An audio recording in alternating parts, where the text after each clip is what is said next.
Haute-Corrèze Communauté, située au cœur de la France, au cœur de l'Europe, sur un parc naturel des 1000 vaches qualifiées de 1000 sources, c'est un territoire de 1825 km², le quatrième territoire de communauté de communes en France en surface.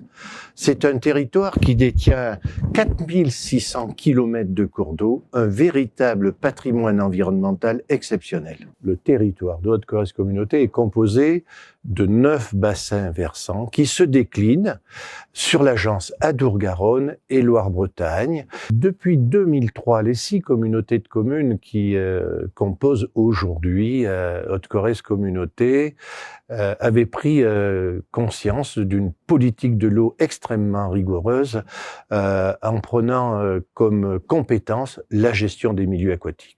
Milieux aquatiques gérés par des techniciens, gérés par des investissements, par des financements, gérés aussi sur tout un territoire versant, avec des collectivités territoriales à l'extérieur de notre territoire, pour avoir une qualité de l'eau qui corresponde à notre véritable patrimoine environnemental.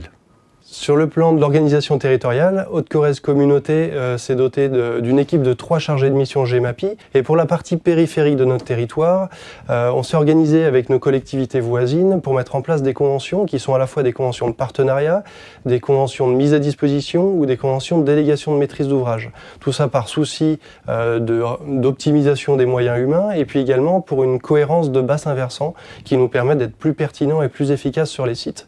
Et toute cette équipe est coordonnée en interne par un chef de service qui assure le lien entre les élus et les opérateurs de terrain avec les chargés de mission. Alors l'organisation de la compétence, schématiquement, en fait, on court après l'atteinte du bon état des masses d'eau. Derrière ça, localement, on a des enjeux qui sont la préservation du patrimoine naturel, qui est avec beaucoup d'espèces remarquables ici en Haute-Corrèze. Également des enjeux que sont l'alimentation en eau potable, l'abreuvement du bétail, les activités touristiques et nautiques, la baignade notamment.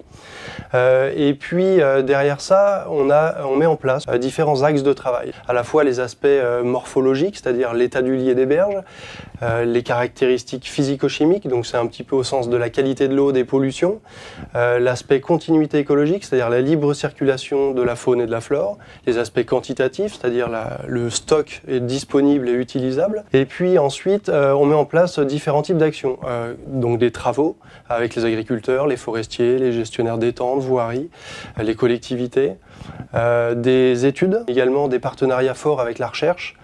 Et puis derrière, donc on a différents partenaires sur le territoire, des partenaires départementaux et régionaux, les fédérations de pêche, des associations, les organes institutionnels, services de l'État, les partenaires financiers. Voilà, pour mettre en une cohérence d'ensemble dans les objectifs des uns et des autres. En termes de stratégie opérationnelle, l'exercice de la compétence GEMA, principalement sur notre territoire, repose en premier lieu sur un diagnostic inédit.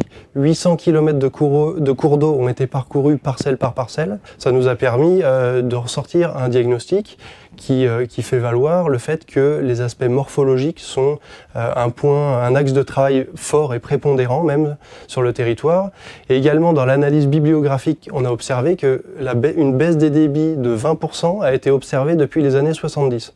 Ce qui nous amène quand même à concevoir dans le contexte de changement climatique notre activité de manière spécifique. Ensuite, la collectivité a vocation à impulser des dynamiques. L'idée pour la collectivité, c'est que les gens et les acteurs s'approprient la préservation du milieu, mais la collectivité n'a pas vocation à se substituer ad vitam aeternam. Et puis, en parallèle de tout ça, la collectivité, pour mettre ça en œuvre, elle a construit un programme d'action ambitieux, donc c'est sur des périodes de 5 ans, qui va mettre en œuvre à peu près une centaine d'actions chaque année, donc études, travaux, appui technique, assistance maîtrise d'ouvrage, information, communication, qui doivent permettre justement de reconquérir le bon état du milieu sur des secteurs qui auront été pré-ciblés. D'un point de vue financier, l'ensemble des opérations qui sont mises en œuvre dans le cadre de nos programmes d'action sont accompagnées par différents partenaires, par les agences de l'eau, Adour-Garonne et Loire-Bretagne, par les départements de la Corrèze et de la Creuse, et puis également la région Nouvelle-Aquitaine.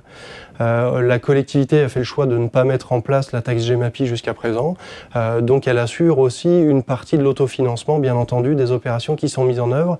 Je vais prendre le cas du bassin versant de Manzac, qui est un tout petit bassin versant de 2 km² avec 4 km de cours d'eau, et qui en fait conflue sur un grand lac de 300 hectares, qui est le lac de la Triouzoune, avec un enjeu baignade fort, avec 2 sites de baignade. Et en fait, ce petit ruisseau, qui est vraiment tributaire direct du lac, se jette à proximité d'une des zones de baignade, à 100 mètres à vol d'oiseau. Le projet consistait en fait à aider le gestionnaire de la baignade, qui est la commune, à avoir une bonne qualité de l'eau. L'idée étant de limiter les apports de nutriments par ces petits cours d'eau, par ces affluents, jusqu'à la zone de baignade, parce que ces nutriments sont utilisés par les cyanobactéries notamment pour se développer, et on sait qu'elles peuvent être toxiques. Donc pour ça, on a travaillé en concertation et en animation déjà dans un premier temps avec les élus, président, vice-président de la communauté de communes, pour mobiliser les acteurs de ce petit bassin versant. On a travaillé avec 2 agriculteurs qui ont mis en place des aménagements pour faciliter l'abreuvement des bêtes et qu'elles n'aillent pas dégrader l'état du cours d'eau en allant boire.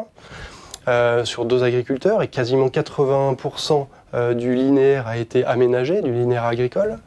Ce linéaire agricole ensuite s'achemine vers un grand secteur boisé de 16 hectares d'un seul tenant, qui appartient à un groupement forestier qui a également adhéré au projet et qui a validé le fait de couper tous les arbres qui sont plantés à proximité immédiate du cours d'eau sur les berges et sur les coteaux en fait, pour retirer les arbres qui sont trop près, parce qu'en fait ils génèrent une ombre permanente toute l'année qui en fait ne permet pas à la lumière de s'acheminer jusque dans le lit du cours d'eau et de démarrer la chaîne alimentaire. Et puis par ailleurs, le dernier point, qui est à l'aval du bassin, on avait un petit étang de moins d'1 hectare qui est juste avant le grand lac de 300 hectares. Et cet étang en fait avait accumulé un grand nombre de nutriments depuis des années et donc un taux de phosphore très élevé. Et cet étang a été mis aux normes, il a été curé, équipé d'un dispositif de vidange adapté, d'une pêcherie, d'un décanteur, et donc les sédiments de cet étang ont été en partie stockés sur le côté pour éviter de rejoindre le lac de la Triouzoune et la zone de baignade. On a 2 ateliers de production sur l'exploitation, un atelier laitier et un atelier viande. Et nous sommes 3 à travailler sur la même exploitation. L'eau, elle est essentielle, si vous voulez, pour justement approvisionner notre troupeau. Donc le fait d'aménager carrément nos points d'eau, on sait que nos vaches, elles vont avoir de l'eau de qualité, mais qu'ensuite, cette eau, en passant dans nos aménagements, elle va repartir en ayant toujours cette même qualité. Et c'est important parce qu'en plus, toutes ces eaux, qui nous servent d'alimentation de notre bétail, elles finissent par se jeter dans un lac à côté, qui est une base nautique, donc qui a une activité de baignade. On a fait faire un diagnostic donc par un technicien rivière donc de la communauté de communes. Il a regardé en fait tous les intérêts et tous les points d'abreuvement. Donc il nous a positionné donc des descentes aménagées qui empêchent les bêtes de traverser ce fameux ruisseau là. En fait on a accroché le projet tout de suite parce qu'on se dit finalement voilà, on est acteur aussi nous de l'environnement, d'un meilleur environnement, et puis tous ces petits gestes mis à bout sur notre exploitation, mais sur l'ensemble des exploitations, on arriverait après derrière à maîtriser vraiment l'impact environnemental. En conclusion, les élus de Haute-Corrèze Communauté ont fait de la politique de l'eau sur ce territoire une véritable priorité, en étroite concertation, en partenariat avec les périmètres qui nous entourent sur des bassins identiques, en étroite concertation avec les scientifiques sur le plan national, pour être un modèle en France, un exemple de la politique de l'eau et de la politique environnementale.